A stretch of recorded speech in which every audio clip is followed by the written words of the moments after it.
मैं आपको पढ़ा रहा हूँ धन संपत्ति का मनोविज्ञान और इसके राइटर है मॉर्गन हाउसेल। 4th चैप्टर है और चैप्टर का नाम है विस्मयकारी कंपाउंडिंग।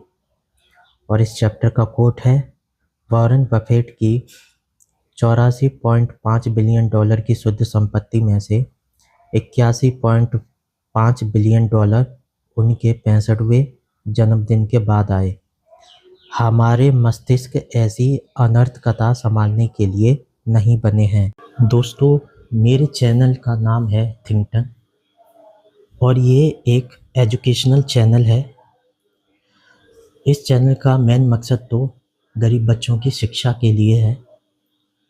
दोस्तों, आप इस चैनल को सपोर्ट कीजिए और आप कुछ डोनेट करना चाहते हैं तो वो भी कीजिए।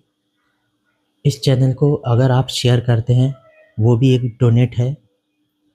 आप इस चैनल के वीडियो को पूरा देखते हैं तो वो भी एक डोनेशन है। अगर आप इस चैनल को सब्सक्राइब करते हैं ज़्यादा से ज़्यादा तो वो भी एक डोनेशन है। आप किसी भी प्रकार से आप डोनेशन दे सकते हैं। इस चैनल को सपोर्ट कीजिए क्योंकि गरीब बच्चों के पास उम्मीद के अलावा और कुछ नहीं होता। हम कम से कम उनकी उम्मीद तो बन सकते हैं, उनको एक अच्छी शिक्षा तो दे सकते हैं जो उनको आगे बढ़ने में सहायक हो। तो दोस्तों, अगर देश का बच्चा उन्नति करता है तो देश भी उन्नति करता है। तो प्लीज़ इस चैनल को सपोर्ट कीजिए, शेयर कीजिए और जितना हो सके अगर आप डोनेशन देना चाहते हैं तो आप कीजिए। एक ऐसे क्षेत्र में मिले सबक अक्सर हमें अन्य असंबद्ध क्षेत्रों के बारे में कुछ महत्वपूर्ण पाठ सिखा सकते हैं। अब हिमयुग के अरबों वर्ष के इतिहास को ही लीजिए और वह हमें अपने धन को बढ़ाने के लिए जो सिखाते हैं। पृथ्वी के बारे में हमारी वैज्ञानिक जानकारी जितना आप सोचते हैं उससे नवीन है। यह जानने के लिए कि धरती कैसे काम करती है, हमें इसकी सतह को गहराई तक खोदना पड़ता है, जो हम कुछ समय पहले तक भी नहीं कर पाए थे। जब हम अपने ग्रह के मूल तत्व भी पता नहीं कर पाए थे, आइजैक न्यूटन ने उससे सैकड़ों साल पहले तारों की गति का अनुमान लगा लिया था।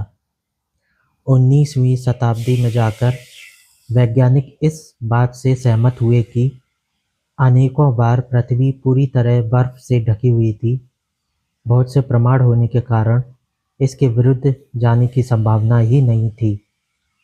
संसार भर में एक समय में जमे हुए विश्व के निशान भरे पड़े हैं।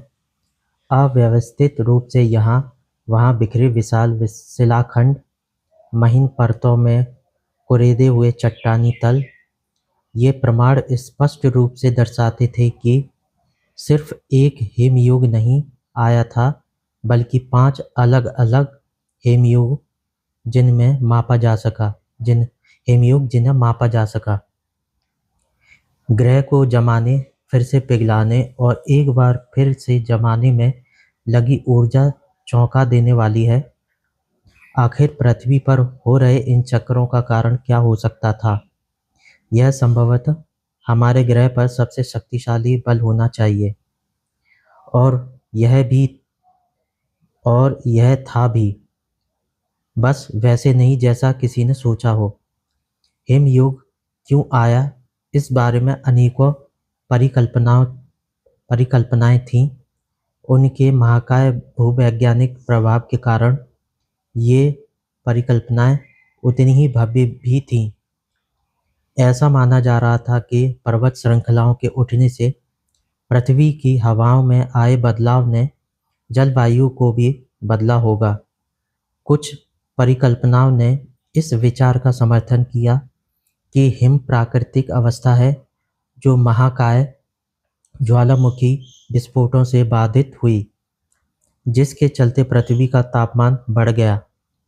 लेकिन इनमें से कोई भी परिकल्पना हिमयुग के चक्रों का वर्णन नहीं कर पाई। पर्वत श्रृंखलाओं की उत्पत्ति या कोई बड़ा ज्वालामुखी विस्फोट किसी एक हिमयुग का कारण हो सकते हैं। इससे 5 हिमयुगों की चक्रीय पुनरावृत्ति को नहीं समझाया जा सकता था। 20वीं सदी के आरंभिक वर्षों में मिलुटिन मिलाकोविक नामक एक सर्बियन वैज्ञानिक ने अन्य ग्रहों की स्थिति के सापेक्ष पृथ्वी की स्थिति का अध्ययन किया और हिमयुग संबंधी एक परिकल्पना सामने रखी, जो अब हम जानते हैं कि सही है। सूरज और चांद का गुरुत्वाकर्षण बल पृथ्वी के गमन को हल्के से प्रभावित करता है और सूरज की ओर झुका देता है। इस चक्र के हिस्सों के दौरान, जो दसियों हजारों वर्षों तक चल सकता है, पृथ्वी के प्रत्येक गोलार्ध को नियमित रूप से थोड़ा अधिक या थोड़ा कम सौर विकिरण मिलता है। और यहाँ यह और दिलचस्प हो जाता है। मिलाकोविक की परिकल्पना ने आरंभ में यह माना कि पृथ्वी के गोलार्धों के झुकाव ने ऐसी कठोर शीत ऋतु को जन्म दिया जिसके कारण यह ग्रह बर्फ में परिवर्तित हो गया।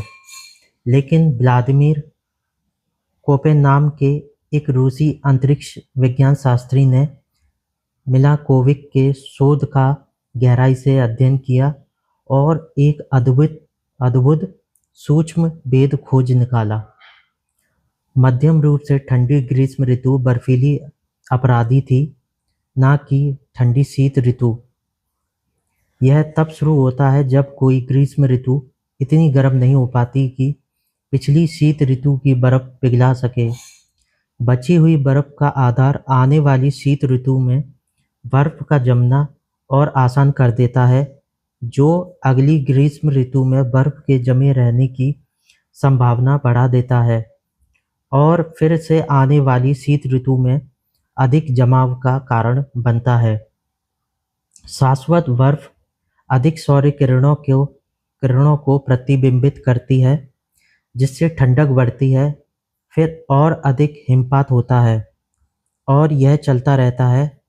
कुछ सैकड़ों वर्षों के अंतराल में यह मौसमी बर्फ बढ़कर महाद्वीपीय बर्फ की चादर में परिवर्तित हो जाती है और इस तरह यह रोमांचक शुरुआत हो जाती है। विपरीत दिशा में भी ठीक ऐसा ही होता है।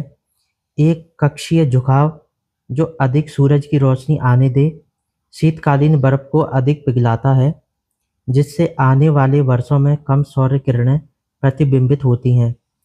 फिर तापमान बढ़ता है, जिससे अगले वर्ष हिमपात में कमी आती है, इत्यादि।